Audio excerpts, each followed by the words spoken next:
Welcome to the Whiskey Vaults. I'm Daniel. I'm Rex, and he's already wandering. Broke the record. I forgot the whiskey. Broke the record. I forgot the whiskey. It was helpful to have the whiskey on the show. All right, This is from Kyle and Jessica Brucker. Kyle and Jessica Brucker, you magnificent.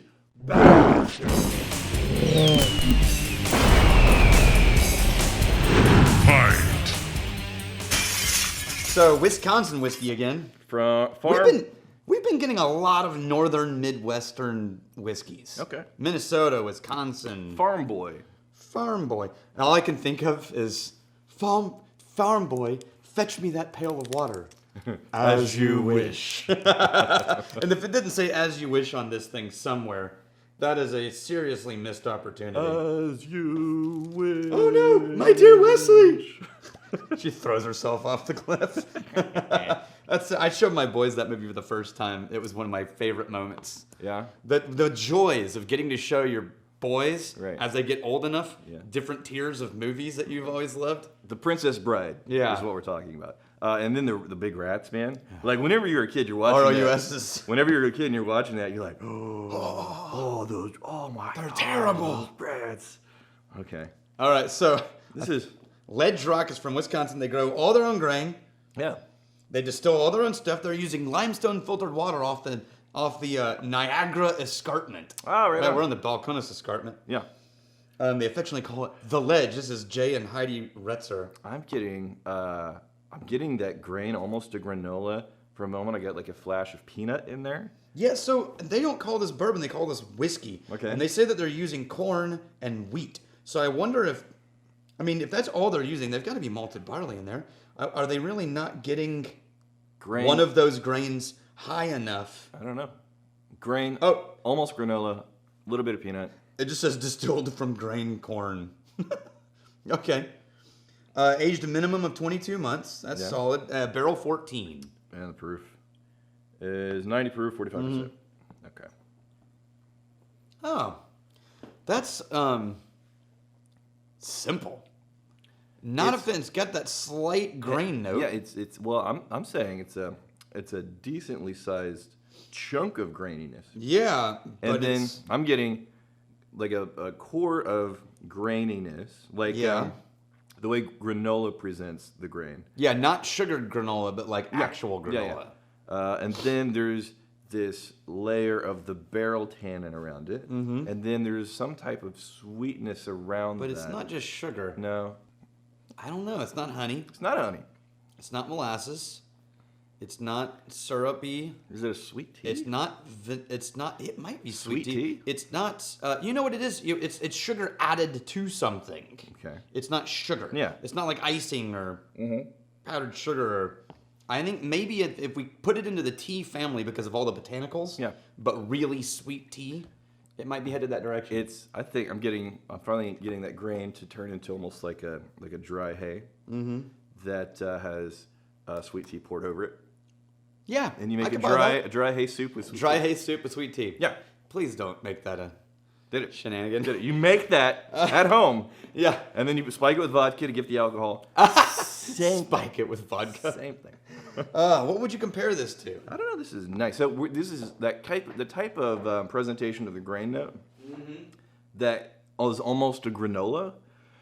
For me, that is it's a craft note that you very rarely find in one of the bigger releases. Yes. This is a craft note, and it's a craft note that I like. I like granola, and whenever the grain isn't, sharp and bright and shiny, it actually has that more natural character to that graininess. I really like it. Okay, just because I want another wheat. Yeah, and I think I remember us really liking that. Or wheat whiskey. Usually, wheat whiskeys just come across as a simple, soft sweetness. But I think that was presenting a little bit more character than we were expecting. This is way more iced tea, and that's way more of a different kind of sweetness. Right. This is like, compared to the Farm Boy, this Right. is almost like a more floral. Yes. Yeah. Densely floral, comparatively. There's more cherry in there, too, in the Woodford. Yeah, this is way more candy, and then that grain craft kind of green note. Well, But it's not dominant. It's not sappy. I'm not going to say candy. I'm going to say sweet tea. The way sugar wraps itself into that tea flavor. Yeah.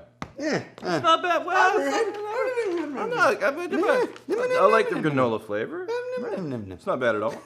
It's not leaving my dick in the dirt, but I like that saying, by the way. Yeah, you do. Dick in the dirt.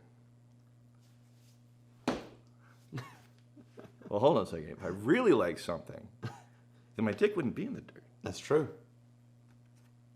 I need to reassess. Yep. New plan. Canister shot. So as a follow-on to the Jeremiah's question, could barley, whose germination, malting process, was allowed to carry on for too long impact the flavor of the end product? I think if barley is allowed to germinate for too long, there will be less sugar available for the mash process. I imagine this would impact the starting and final gravity, but it could also impact the flavor. Yes. I suppose distillers automate the germination process to prevent it from ever occurring, but I was curious. So I like this question, and there were a handful of people who had variations of this question. What about the malting process on the malty notes from the guy who said, I don't like the grain notes? Right. So here's what I'm going to tell you about the malting process in general. If you're going to find variations in a malting process, it's only going to be in craft, right?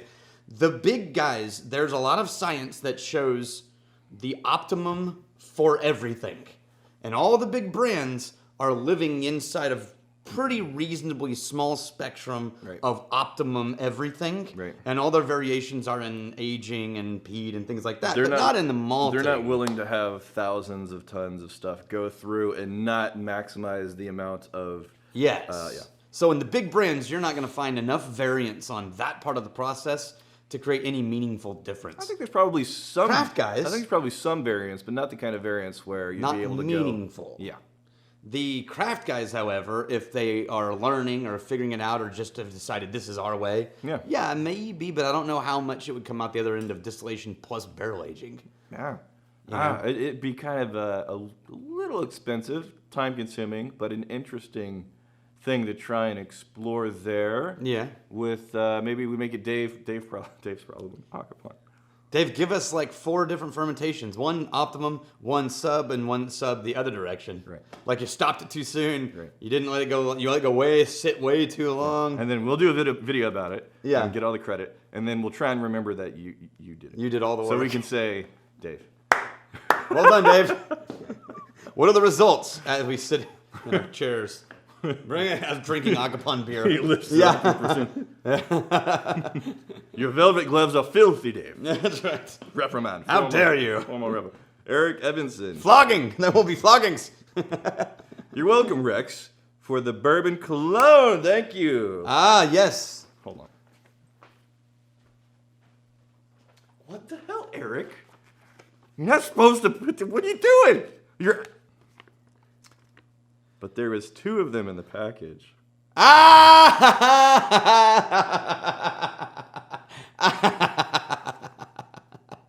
Busted. I know. He didn't need to know. What are you doing? Yeah. Here's the thing. Yeah, it was in the same bag with the Eagle costume, the Buffalo Trace soap, which I haven't tried. Yeah. I understand that you are the mooch extraordinaire, but please share it with Daniel. No. Here's the thing. I will let you smell my cologne. That's fine. Eric, I wouldn't touch it in a million years. He doesn't wear cologne. I don't wear. So here's how annoyingly nerdy I am. I knew about this. Smelling. I was helping you. Yeah, you were helping. I have eliminated all smelling things from any of my home environments and on my clothes. So unscented soaps, unscented detergents, unscented dishwasher soaps, no candles in the house, like anything to keep a smell neutral as much as I can. Right. So I wouldn't touch cologne. Something. You're a delicate instrument. No. I just because you know that. Have you ever been around somebody who's been wearing the same cologne for a long time, and you walk by them and you're like, oh, because they have to put it on enough so that they can smell it. Yes, right. Because they put on the right amount, and then they're like, did I put on? I can't tell. That's a real problem. And then a year into wearing this cologne, they're like, yeah. God. I remember getting a note from a guy one time, like a thank you note. Yeah. And I opened my mailbox and I knew he had sent me a letter. Oh, wow. Because of just his hand in the writing. Yeah. Well, like I opened the mailbox and I'm like, oh, Right. Yep, there it is. Or he did the thing that that girls do whenever they write notes to the boys that they like. Spray a little perfume on it. Yeah, that's what he did. Maybe he did. Here's defining stealing and drinking. I'm gonna tell you the rest. No, here's defining stealing and No, drinking. I'm gonna tell you the rest of that story off camera. Okay. It's so creepy. All right. So this, I nailed it though. Yeah, That's probably totally what happened. Probably. If you fight, may you fight for a friend. If you steal, may you steal a lover's heart. And if you drink, May you drink with us.